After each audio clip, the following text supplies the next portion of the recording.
Il était une fois une femme que la famille de son mari détestait simplement parce qu'elle venait d'une autre ethnie.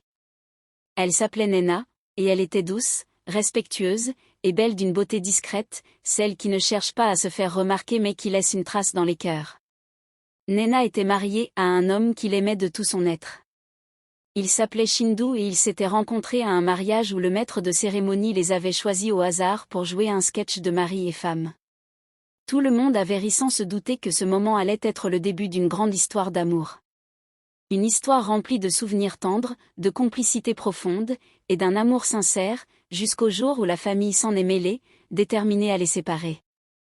Nena a appris à ses dépens que l'amour ne suffisait pas toujours. Tout avait commencé lorsque la mère de Shindu lui avait demandé de lui donner 4 noms de femmes qu'il envisageait d'épouser. Elle voulait prier pour discerner laquelle Dieu avait choisi pour son fils. Connaissant le cœur de sa mère, Shindu écrivit 4 noms, dont 3 étaient des femmes qu'il n'avait jamais aimées, et un seul qui comptait réellement pour lui, Nena.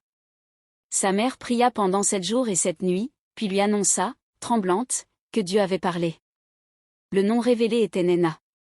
En entendant cela, Shindu s'était mis à rire, non pas parce qu'il doutait de Dieu, mais parce qu'il connaissait sa mère. Elle avait toujours exprimé une haine féroce contre les femmes issues du peuple de Nena. Elle avait juré que jamais ses enfants ne se marieraient avec des gens de cette ethnie. Sa propre fille, Adaeze, avait dû interrompre une grossesse qu'elle portait d'un homme qu'elle aimait sincèrement, simplement parce que leur mère s'y était opposée à cause de son origine. Cette même Adaeze s'était ensuite mariée à un autre homme qui, quelques semaines après le mariage, avait eu un grave accident qui l'avait laissé paralysée. Elle l'avait soigné durant des années avant qu'il ne meure, la laissant seule, sans enfant, et brisée. Shindu, en voyant cela, avait juré qu'il ne vivrait pas dans le regret. Il avait décidé de suivre son cœur. Il aimait Nena et il ne comptait pas la laisser partir. Mais sa mère et ses sœurs s'étaient liguées pour détruire leur relation. Comment osait-il épouser une femme pareille, s'écria sa mère lorsque Shindu lui rappela que c'était elle-même qui avait entendu le nom de Nena durant sa prière. « Tu veux dire que tu ne reconnais plus la voix de Dieu ?» lui demanda-t-il calmement. Sa mère, prise au dépourvu, bafouilla qu'il se pouvait que le diable lui ait soufflé le mauvais nom durant sa prière. Shindu secoua la tête et lui annonça que sa décision était prise, Nena serait sa femme, avec ou sans son approbation. À ces mots, la joie de sa mère se transforma en colère brûlante. Elle hurla que cela n'arriverait que sur son cadavre. Elle se mit à renier la prière qu'elle avait faite, suppliant son fils de lui accorder un peu plus de temps pour prier à nouveau. Mais Shindu refusa, son cœur étant déjà lié à Nena. Elle le supplia, le menaça, fit intervenir des pasteurs, des parents, mais il resta ferme. Il alla jusqu'à lui dire que si elle l'obligeait à choisir entre elle et Nena, il choisirait sa femme, même si cela signifiait perdre sa mère. Il épousa donc Nena, malgré l'opposition féroce de sa famille, marquant ainsi le début de ses souffrances. Dès le premier jour où elle posa les pieds dans la maison de son mari, Nena sentit la haine l'entourer. Les regards froids, les silences lourds, les murmures blessants la suivaient partout. La mère de Shindu ne cachait pas son mépris. Elle l'appelait une chose, refusait de manger sa nourriture, critiquait son accent, ses habits, l'accusant de s'habiller comme une fille de rue. Rien de ce que Nena faisait n'était jamais bien. Un jour, elle lava soigneusement ses vêtements et les étendit au soleil. Quelques heures plus tard, elle les retrouva trempés d'eau de javel. Sa belle-mère lui lança sans même la regarder, « Tu pleures parce que j'ai détruit ton uniforme de spectacle ? Pas de prostituée sous mon toit !» Nena resta figée. Ses vêtements bien lavés étaient devenus tachés de blanc, abîmés à jamais. D'une voix tremblante, elle demanda, « Maman, pourquoi avez-vous fait ça ?» La vieille femme détourna le regard et répondit froidement, « Tu n'as pas honte ? Regarde comment les autres femmes mariées s'habillent. » Nena ramassa lentement ses vêtements, les yeux pleins de larmes, sans laisser échapper un sanglot. Cette nuit-là, elle se coucha en silence. Shindu rentra et vit les habits ruinés. Il sentit la colère monter et alla confronter sa mère. « Maman, ce sont les affaires de ma femme, dit-il d'un ton ferme. Vous n'aviez pas à les abîmer. » Il lui rappela qu'il aimait sa femme telle qu'elle était et que c'était lui-même qui lui avait offert ses vêtements. S'il y avait un souci, elle devait s'adresser à lui directement. Sa mère s'offusqua, donc je n'ai plus le droit de corriger la femme que tu as amenée ici? Shindu la regarda droit dans les yeux. Maman, cette maison est la mienne. Ma femme, étant une avec moi, a autant de droits que moi ici. Si vous recommencez, je serai obligée de prendre une décision radicale. Sa mère resta muette, bouillante de rage. Tu me menaces à cause de cette fille? Cria-t-elle. Shindu secoua la tête. Non, maman. Je fixe des limites. La Bible que vous lisez dit qu'un homme quittera père et mère et s'attachera à sa femme. Je ne fais qu'obéir à cette parole. Sa mère resta figée, les yeux pleins de larmes de colère. Elle cria, regarde ce que cette fille a fait de mon fils. Tu t'es retourné contre ta propre mère. Nena se tenait derrière Shindu, la tête baissée, les larmes coulant en silence. Il la prit par la main et dit calmement, ma femme ne vous a rien fait. Son seul tort est de venir d'une ethnie que vous méprisez. Moi, je refuse de haïr sans raison. Nena est une femme exceptionnelle, et si vous refusez de le voir, c'est votre problème, pas le mien. Puis ils s'éloignèrent ensemble, laissant sa mère seule avec ses pensées. Cette nuit-là, elle ne mangea pas. Elle resta éveillée, ressassant chaque mot, chaque regard. Les jours suivants furent encore plus durs pour Nena. Sa belle-mère ne lui adressait plus un mot. Elle ignorait ses salutations, passait à côté d'elle comme si elle n'existait pas. Nena, cherchant toujours la paix, s'agenouilla un jour devant elle. Maman, si je vous ai offensé, je suis désolée. Je veux seulement la paix. La vieille femme la regarda avec mépris et éclata de rire. Relève-toi, idiote. Tu crois que t'agenouiller changera ce que tu es? Tu peux même t'agenouiller jusqu'à saigner, tu ne feras jamais partie de cette famille. Nena trembla. Maman, s'il vous plaît. Elle n'eut pas le temps de finir. Garde tes excuses. Je n'ai pas élevé mon fils pour qu'il épouse une fille comme toi. Tu es une erreur que je prie Dieu de corriger. Ces mots poignardèrent le cœur de Nena. Elle se releva sans un mot, rentra dans sa chambre, ferma la porte, et s'effondra en larmes. Elle pleura jusqu'à avoir mal à la poitrine, les yeux brûlants. Elle pleura parce qu'elle avait tout donné, mais que l'amour ne suffisait pas. Ce soir-là, elle se mit à genoux, non devant sa belle-mère, mais devant Dieu.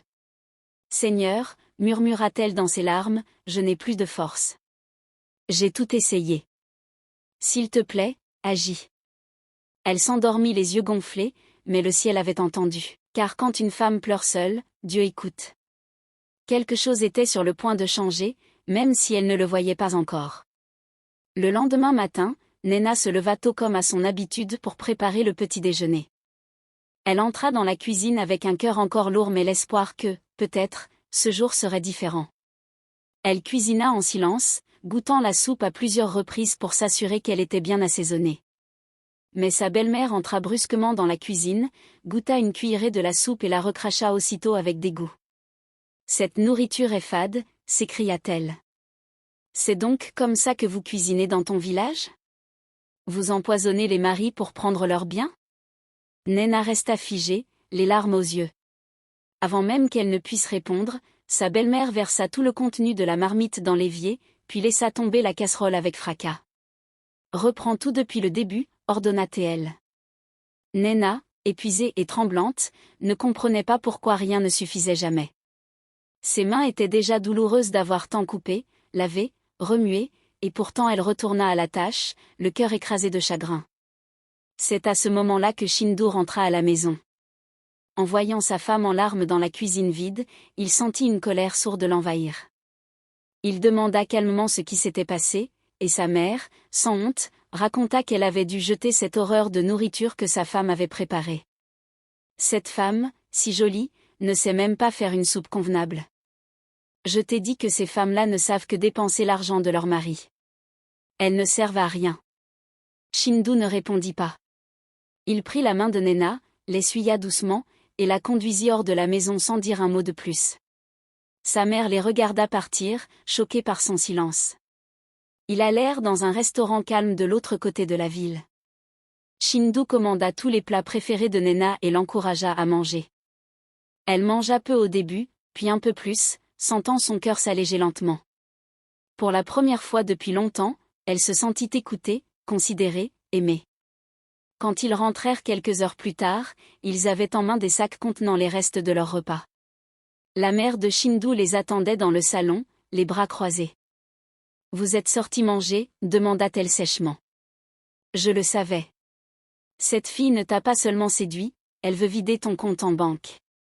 Au lieu d'apprendre à cuisiner, elle préfère qu'une autre femme prépare les repas pour son mari. Et celle-là, celle du restaurant, elle a 2 têtes peut-être ?» Shindu la fixa calmement et répondit, « À partir d'aujourd'hui, ma femme ne cuisinera plus ici. Je m'occuperai de ses repas. Si vous avez faim, préparez votre propre nourriture ou demandez à vos filles de le faire. Celle que j'ai épousée est ma femme, pas votre esclave. » Il l'emmena ensuite dans leur chambre. Sa mère resta plantée dans le salon, incapable de parler. Le choc de voir son fils défendre ainsi sa femme la laissa sans voix.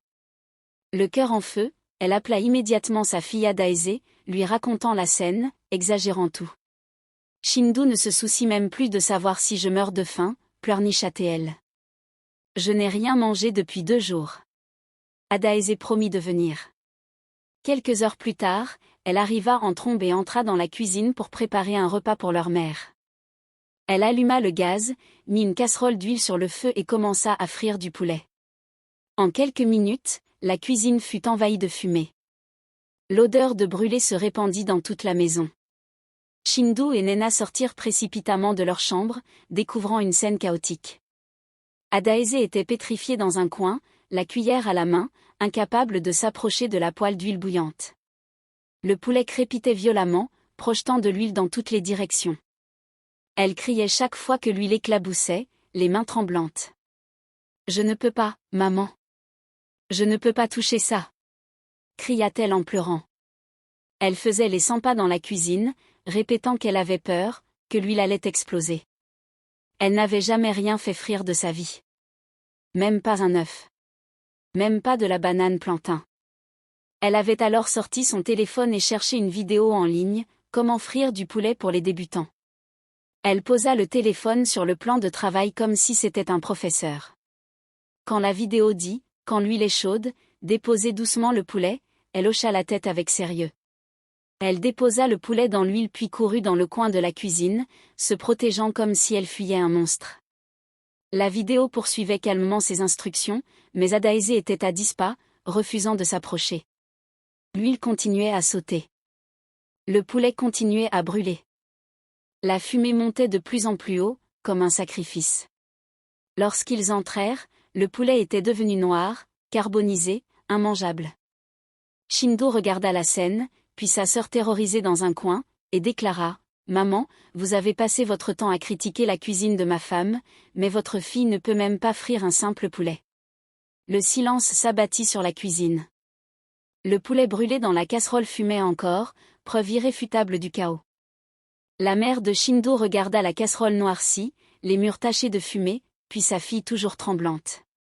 Enfin, son regard se posa sur Nena. Pour la première fois, elle ne trouva pas un mot à dire. Pas une insulte. Pas un reproche. Rien. Son visage était plus rouge que l'huile en ébullition. Elle retourna dans sa chambre et s'enferma sans dire un mot. Elle ne sortit pas pour le dîner. Elle ne cria pas. Le lendemain matin, Nena se leva comme d'habitude. Mais cette fois, elle n'entra pas dans la cuisine.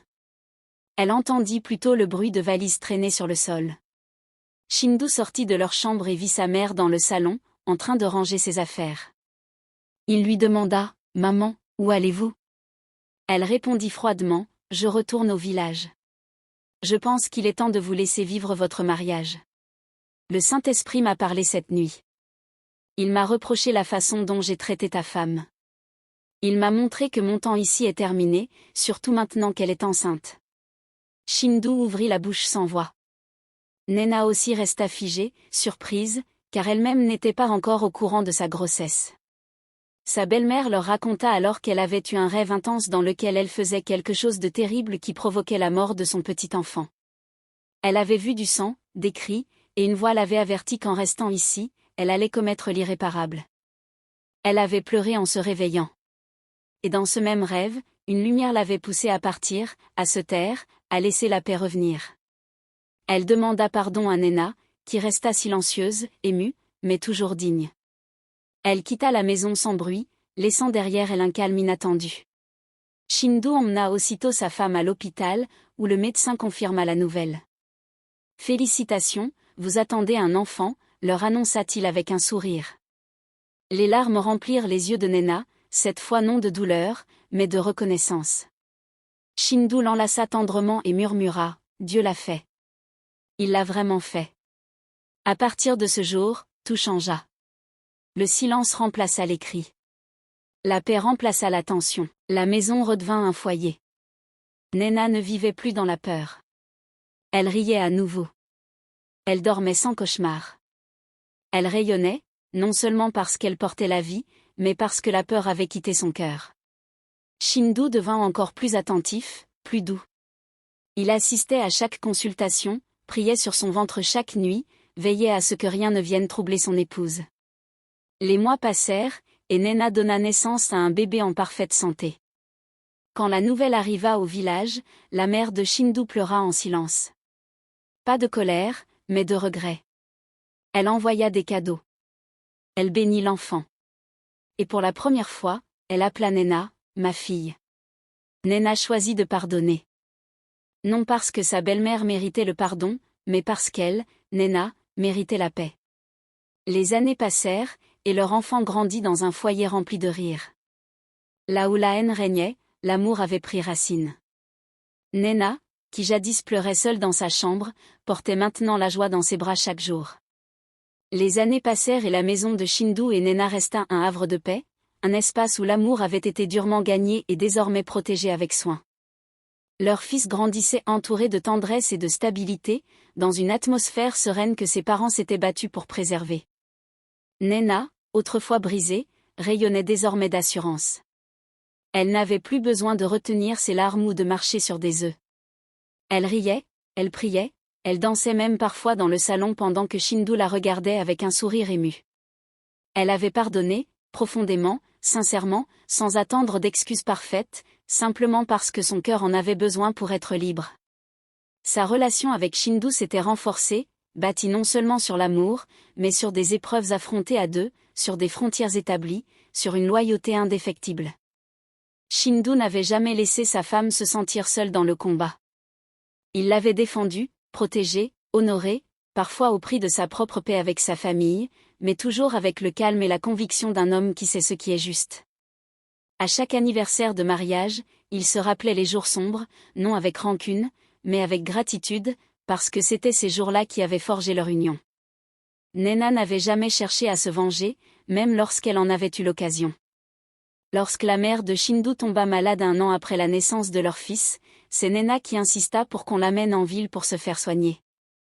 Elle-même prépara la chambre d'amis, s'assura qu'elle ait tout ce dont elle avait besoin, fit la cuisine, lava son linge, pria pour elle, sans jamais évoquer le passé.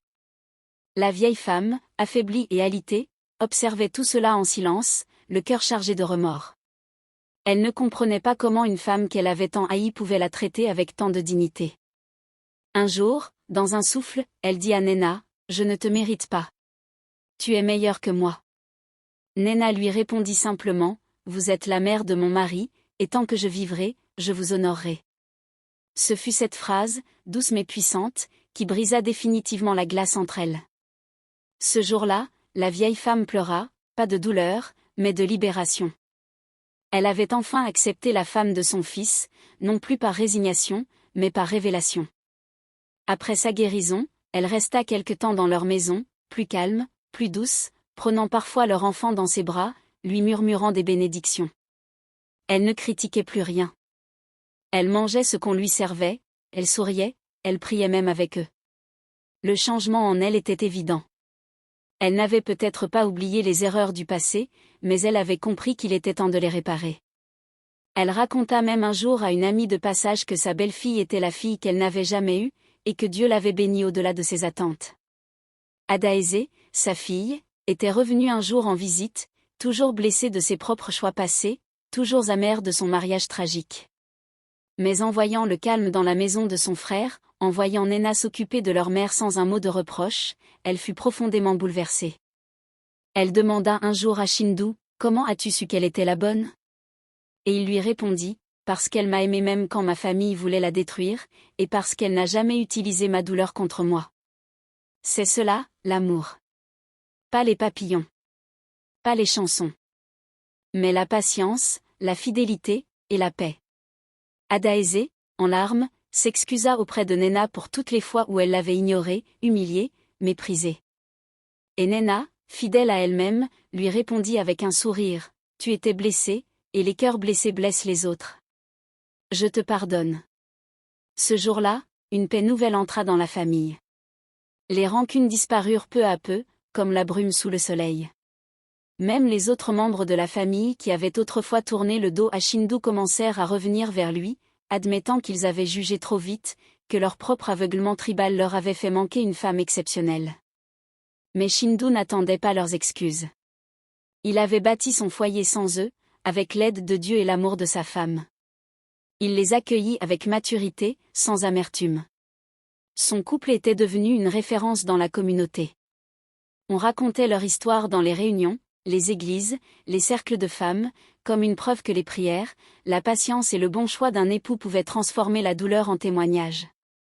Un jour, lors d'une célébration familiale, une cousine demanda à Nena ce qui lui avait permis de tenir quand tout semblait contre elle. Elle répondit simplement, « J'ai pleuré, j'ai prié, et je suis restée. Pas parce que j'étais faible, mais parce que je savais que si je quittais ce foyer, ce ne serait pas par défaite, mais par choix. Mais je n'ai jamais reçu cet ordre-là de Dieu. Et aujourd'hui, je ne regrette pas. » Les femmes autour d'elle versèrent des larmes, certaines touchées, d'autres bouleversées par leur propre réalité. Nena leur dit, « Parfois, Dieu ne nous sort pas tout de suite du feu, parce qu'il veut que le feu forme en nous quelque chose d'éternel. » Et c'est exactement ce qu'il avait fait en elle. Elle n'était plus seulement une épouse. Elle était devenue une guerrière silencieuse, une mère douce, une femme de foi, un refuge pour d'autres femmes qui traversaient des tempêtes semblables. Et Shindu, à ses côtés, restait cet homme ferme et tendre, protecteur et paisible, qui n'avait pas permis aux traditions, à la pression familiale ou à la peur de lui voler son bonheur. Leur fils, en grandissant, apprit par l'exemple que l'amour se prouve par les actes, pas seulement par les mots. Il voyait son père servir sa mère, et sa mère respecter son père. Il grandit dans une maison où l'on priait ensemble, riait ensemble, et guérissait ensemble. Et Nena, chaque fois qu'elle regardait cet enfant, se souvenait du jour où, effondrée, elle avait dit à Dieu qu'elle n'avait plus de force. Ce jour-là, elle avait planté une prière dans la terre de sa douleur.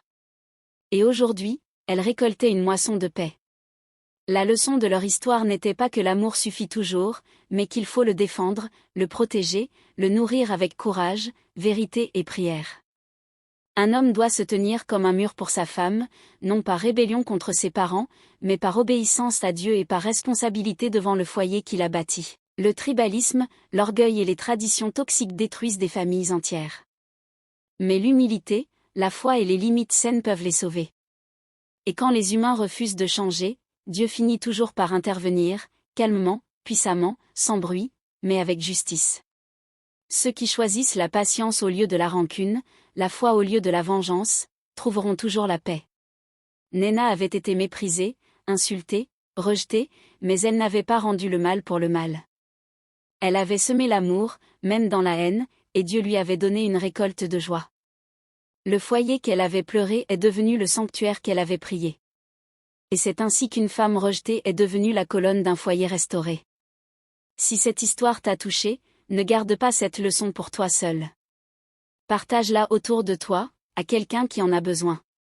Commente ce que tu en retiens, aime si tu as ressenti des émotions fortes, et surtout abonne-toi pour d'autres récits puissants, profonds et inspirants. Chaque histoire est une lumière. Ne laisse pas celle-ci s'éteindre.